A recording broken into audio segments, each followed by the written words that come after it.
Today we are building a Grab and Glow safety cup kit. The components are an insert, N95, water, survival blanket, food bar, poncho, hand warmers, light stick, clicker whistle, first aid kit, and pill box. We're going to start with the insert and the N95. We're going to stick them in, push them all the way up against the edge. Then we're going to take the water and the blanket, and we're going to stick those in next. Push those up. Then the food bar. We're going to take the poncho, hand warmers, fold them in half, kind of round them out a little bit, stick them next to the food bar. Push them down as far as you can get them. Then the light stick, stick that in this little hole right here.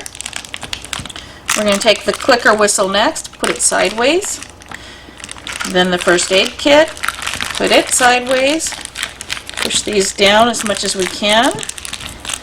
We're going to put our pill box in and put the lid on. And there you go, Grab and Glow Safety Cup Kit.